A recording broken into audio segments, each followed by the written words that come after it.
Bonjour à tous et à toutes mes chers adeptes. Et tout d'abord, merci à tous ceux qui m'ont fait des retours à propos de ma dernière vidéo sur les hommes léopards.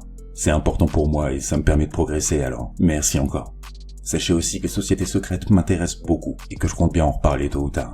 D'ailleurs, n'hésitez pas à m'écrire en commentaire ou sur mon Twitter qui se trouve en description les thèmes que vous aimeriez me voir aborder. J'aimerais beaucoup le savoir. Enfin, bref, passons aux choses sérieuses. Internet est une création fascinante, invisible et pourtant présent partout à la fois. On en profite sans même penser à lui, de la même manière que l'on marche ou que l'on respire.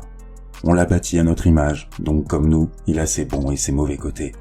Il a le visage de tous les jours, banal, normal, qu'on partage aux yeux du monde par habitude. Mais il a aussi ses secrets, ses hontes et ses tabous, profondément enfouis dans ses ténèbres intérieures. Aujourd'hui, pour le dossier V numéro 2, je vais vous conter l'histoire glaçante d'un site du Darknet et de sa communauté déviante si sombre que certains les relèguent au rang de légendes urbaines. Alors, il mérite bien d'entrer dans mes archives. Je nous ai réservé une table au Cannibal Café. Promis, c'est moi qui paye l'addition.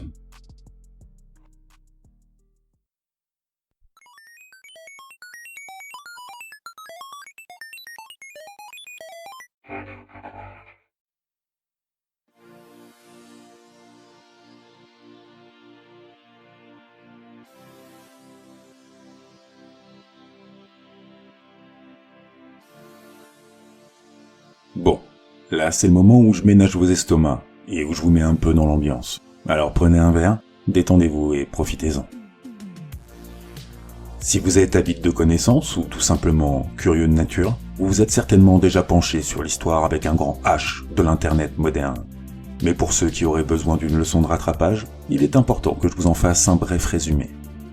Il est impossible de vous donner un nom bien précis pour désigner LE créateur d'internet. Bien que plusieurs grands noms semblent avoir eu plus d'impact, il s'agit plutôt d'un ensemble de grands esprits qui se sont penchés sur son cas pour apporter leur pierre à un édifice dont les étages sont infinis et en constante construction encore aujourd'hui.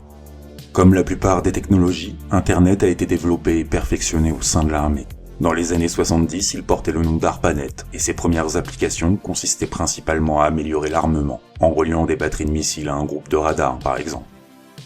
Très vite, les scientifiques se penchèrent sur la commutation de paquets et dénichèrent le vrai don d'Internet, la communication d'informations, un autre nerf de la guerre. Pendant 20 ans, les expériences s'enchaînèrent, avant que 1000 ordinateurs ne soient connectés. Les choses s'accélérèrent et 3 ans plus tard, 10 000 ordinateurs étaient sur ARPANET. Puis seulement 2 ans après, ils étaient 100 000. Ce qui nous amène au début des années 90, année où l'ARPANET se démilitarise et prend le nom d'Internet. Comme beaucoup d'innovations importantes, elle reçoit un accueil très mitigé. Il y a les pro-Internet, qui voient son arrivée comme une révolution digne d'un film de science-fiction. Les anti-Internet, qui ne voient que le mal qui peut en découler. Et il y a ceux qui ne comprennent même pas de quoi on parle, et qui n'en voient pas l'utilité. Mais malgré ça, des millions d'explorateurs se ruèrent sur les territoires vierges d'Internet, à la découverte d'un tout nouveau monde. Il y avait tout à faire, il y avait tout à bâtir, tout était à portée de main. En somme, tout le monde était libre d'être qui il veut et de faire ce qui lui plaît dans ce nouvel univers. Voilà, je sais que c'est grossièrement résumé, mais vous avez au moins les petites bases, et c'est suffisant pour vous faire comprendre l'engouement qui règne à cette époque, et surtout à quel point Internet était libre, et donc hors de contrôle. Si vous voulez approfondir le sujet, ce que je vous conseille, vous pouvez le faire en un clic. Le sujet a été traité de nombreuses fois par plein de professionnels ou youtubeurs bien plus légitimes que moi. L'important pour nous, c'est que dans cette époque où tout s'expose en pleine lumière, il fallait bien créer un endroit où il cachait ses secrets. Et cette création, vous la connaissez bien, c'est celle qu'on surnomme le Darknet. Personnellement, je trouve que c'est dans la nature du monde de créer une chose et son contraire. L'ombre et la lumière, le yin et le yang, thèse et antithèse, appelez ça comme vous voulez, mais je pense que la naissance du Darknet était inévitable. Mais je tiens quand même à souligner que le concept de base de ce réseau n'est pas mauvais en soi. C'est nous, l'être humain, qui en avons fait au fil du temps le reflet du pire de notre humanité, le repère du vice, des trafics et des monstres virtuels. À l'origine, le Darknet a été pensé pour garantir une liberté d'expression totale et anonyme. Ainsi, à ses débuts, pour qui sait où chercher, on y trouve des journalistes qui publient sans censure, des peuples sous dictature qui peuvent enfin s'exprimer, des minorités oppressées qui y trouvent des refuges 100% anonymes, ainsi que des artistes à l'inspiration étrange et dérangeante qui gagnent enfin une salle d'exposition pour leurs œuvres, même si elle est virtuelle. Et c'est justement un de ces artistes qui va fonder les bases du plus grand forum cannibale de tous les temps. J'espère que vous avez les tripes bien accrochées.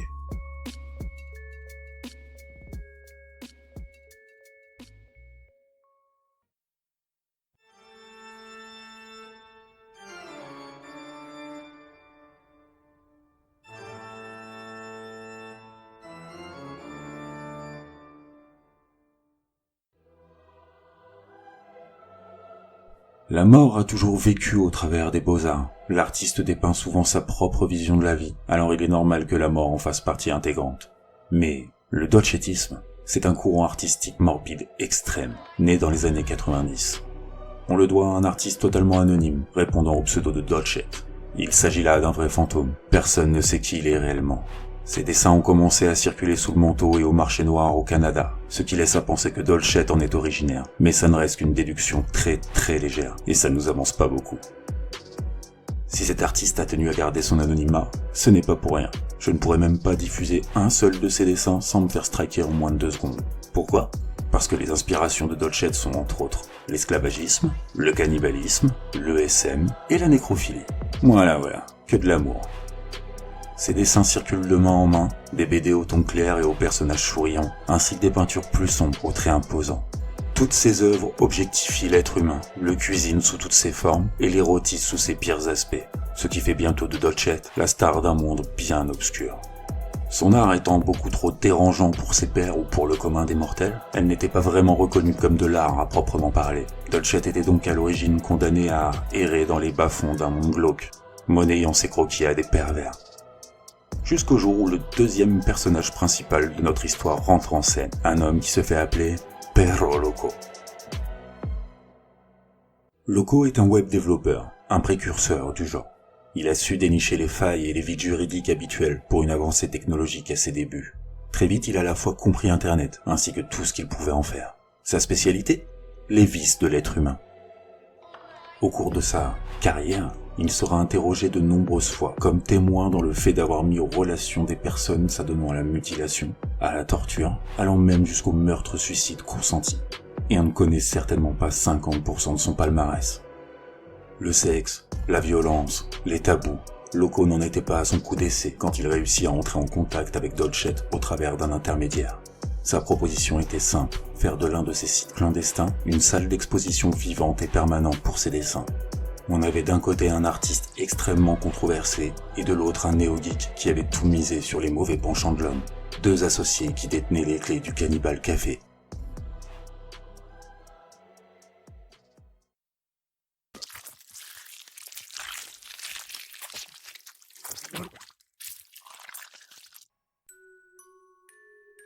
Nous voilà donc au plat principal, et c'est maintenant qu'on va jeter un coup d'œil aux clients qui nous entourent. Comme moi, lorsque vous entendez le mot cannibale, vous avez certainement l'image d'un tueur psychopathe, réel ou fictif, qui vous vient en tête. Mais en creusant le sujet comme j'ai dû le faire, on se rend compte avec étonnement qu'il existe bel et bien plusieurs types de cannibalisme. J'en ai compté pas moins de 6 formes, dont je vais vous parler un petit peu. Les 2 premières formes, je vais en parler très rapidement car ce n'est pas très important dans notre histoire, même s'il y a beaucoup à en dire. En numéro 1, il y a les croyances anciennes. Des tribus mangeaient les morts pour absorber leurs forces et les faire vivre à travers soi. Certes, c'est un peu barbare, mais bon, c'est très ancien alors, on pardonne. Et en numéro 2, il y a le cannibalisme de survie, comme pour le vol 571 ou l'expédition d'honneur. Là, les survivants durent, faute d'autre chose, manger les morts pour espérer passer la nuit. C'est dur à imaginer, mais on arrive à le comprendre.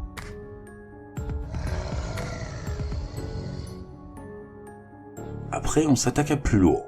La 3e forme de cannibalisme, qui m'était totalement inconnue, se présente sous la forme de fétichisme sexuel. Et c'est celle qu'on va le plus retrouver dans le monde moderne, ainsi que dans le monde virtuel. Les personnes s'y adonnant vont du jeu de rôle malsain jusqu'aux pratiques extrêmes, associant violence et plaisir. À mon grand étonnement, j'ai découvert qu'il existe aussi des personnes qui rêvent non pas d'être le cuisinier, mais préfèrent être cuisiné. On appelle ça la phoraphilie.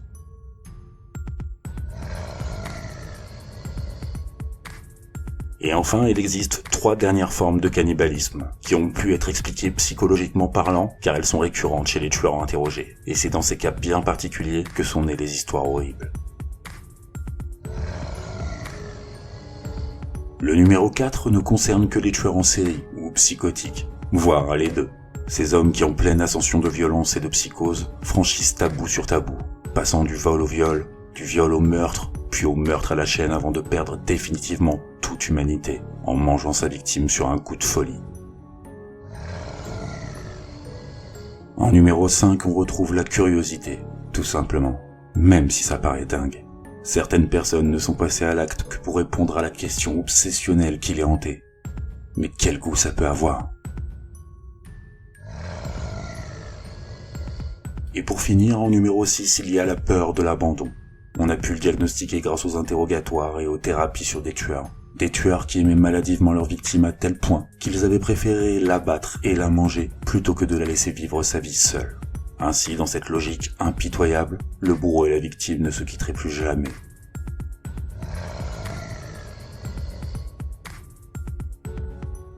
Et tout ce joyeux petit monde avait enfin trouvé un nouveau foyer où se restaurer. Il pouvait maintenant se retrouver autour d'une table et d'un bon repas avec ses semblables.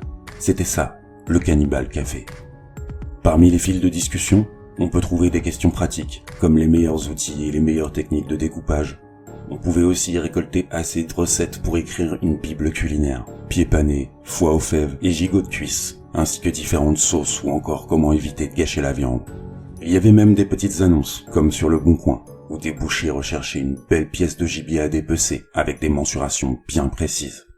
Et même si pour 99% des membres, il ne s'agissait que d'un jeu morbide, il y avait déjà de quoi effrayer une personne lambda qui serait passée par là par hasard. Mais le pire c'est que tous ces utilisateurs ne se doutaient pas que parmi eux, il y avait des personnes réellement affamées. De vrais mangeurs d'hommes qui considéraient le Cannibal Café comme un garde-manger à ciel ouvert. De vrais cannibales qui avaient enfin le pouvoir de se remplir l'estomac.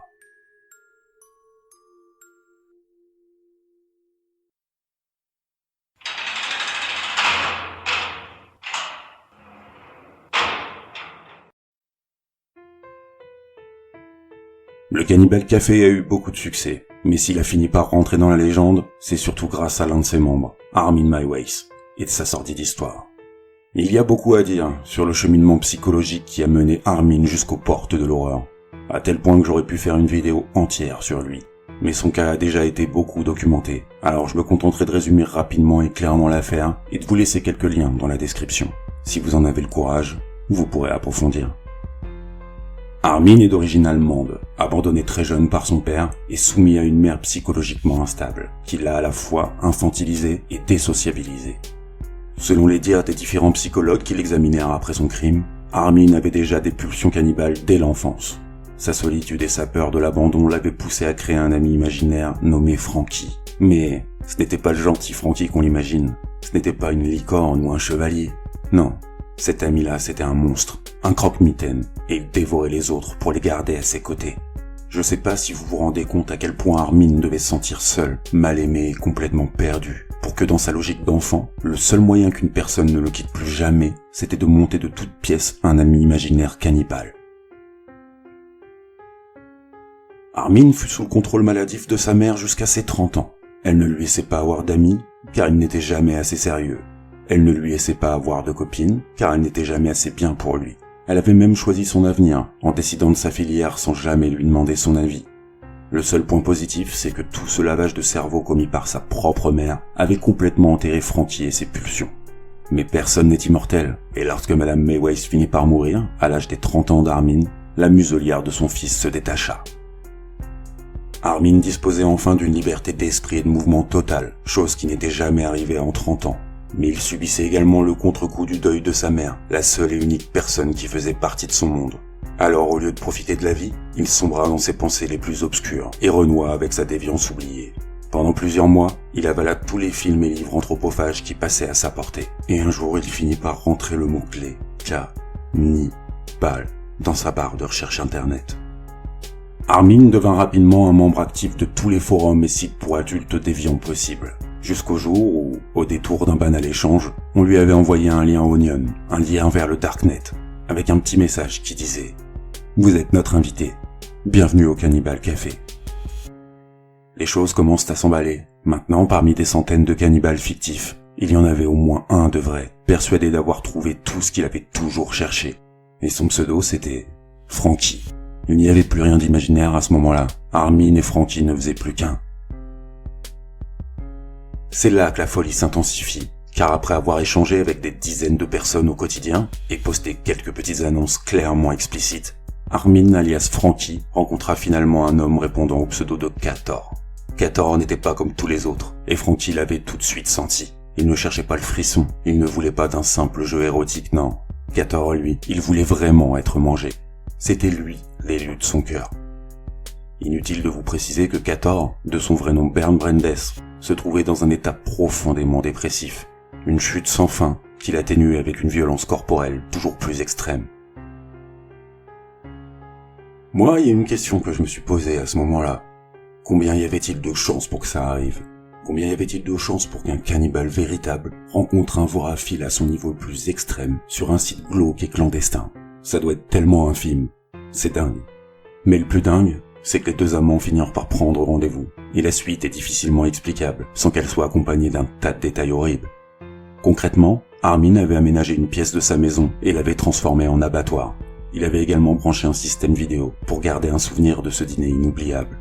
Sur cet enregistrement saisi par la police, on peut y voir les deux hommes qui échangent leur consentement mutuel sur ce qui va se passer ensuite. Puis on peut y voir Armin découper Bernd, complètement drogué, mais encore conscient, avant de partager tous les deux un morceau de viande crue. Après une suite d'actes horribles, cette vidéo se termine sur Armin égorgeant Bernd après plus de 3 heures d'agonie. Et je vous assure que là c'est très résumé. Armin fut arrêté lorsqu'il voulut retenter l'expérience. Un jeune homme venu pour le plaisir prit la fuite et contacta la police lorsqu'il se rendit compte qu'Armin était sérieux dans ses propos. Après perquisition, la police retrouva plusieurs disques durs remplis de photos hardcore et cannibales mélangés à des clichés de vacances personnelles. Plusieurs kilos de chair furent saisis dans ses congélateurs, ainsi que la peau de Kator enterrée dans son jardin. Son procès, extrêmement médiatisé, provoqua des hauts le cœur, mais aussi des grands étonnements, car on découvrit avec stupéfaction que la loi allemande ne punissait pas le cannibalisme. C'était si rare que rien n'avait été rédigé à ce propos, et en plus dans notre cas, la victime était consentante. Si Armin n'avait pas achevé lui-même Bernd, il aurait même pu échapper à la justice. Mais il fut finalement condamné à perpétuité en 2006, et aux dernières nouvelles, il serait devenu végétarien.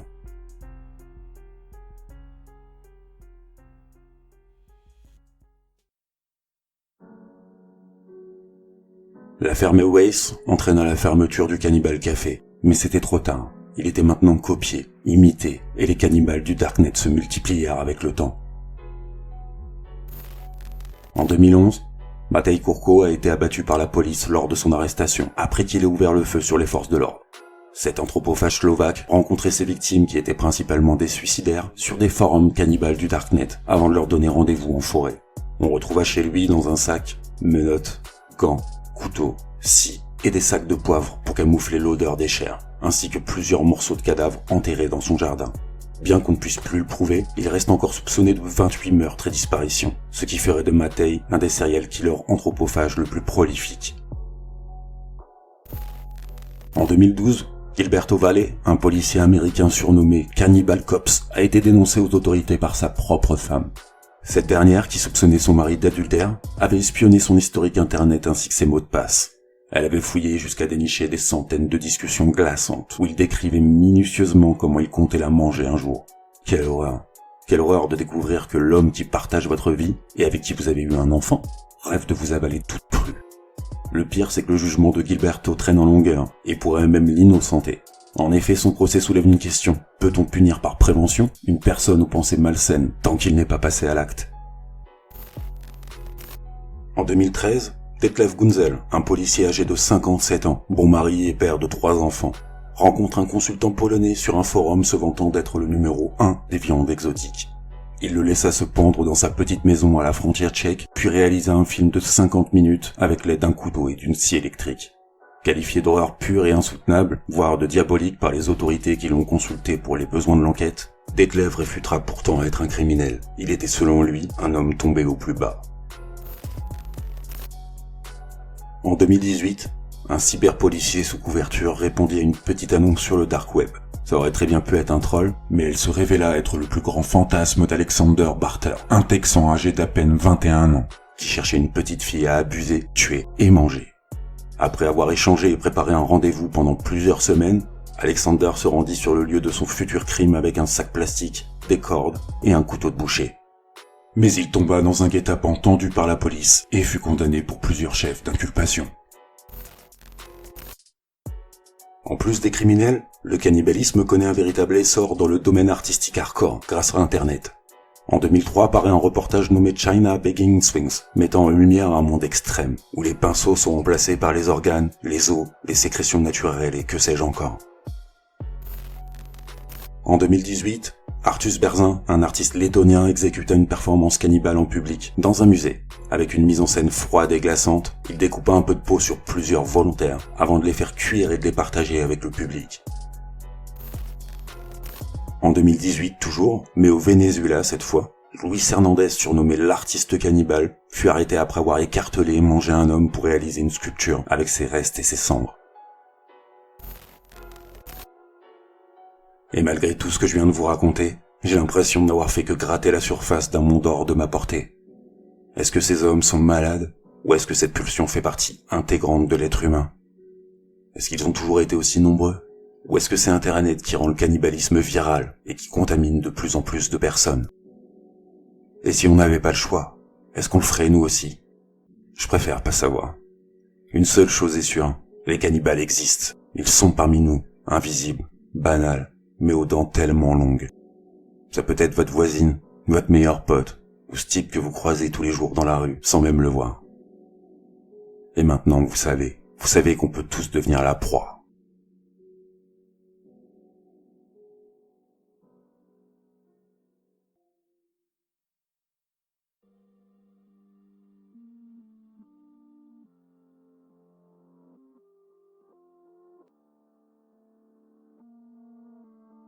Voilà, c'est terminé pour le dossier V numéro 2. J'avais vraiment envie de traiter de la pathologie cannibale, parce que c'est un vrai tabou presque mystique, et qu'en plus couplé au Cannibal Café, c'était si impensable et incroyable qu'on est littéralement à la frontière de la science-fiction. Même si cette vidéo n'est pas vraiment tout public, j'ai fait de mon mieux pour ne pas être dur et choquant dans mes propos. Il y a des choses que j'aurais aimé dire ou approfondir, mais j'avais un peu peur de me faire striker. Par contre, si vous voulez vraiment plonger dans l'horreur de mes recherches, je vais vous regrouper dans la description tous les liens concernant les affaires criminelles, ainsi que ceux sur le dolcettisme, et même un lien permettant d'accéder aux vestiges du Cannibal Café pour voir à quoi ça ressemblait vraiment. J'espère que ce long repas ne vous empêchera pas de dormir, ni de partager cette vidéo autour de vous, et surtout de me dire ce que vous en avez pensé pour m'aider à avancer. C'était Castiel, et je vous dis à bientôt mes chers adeptes.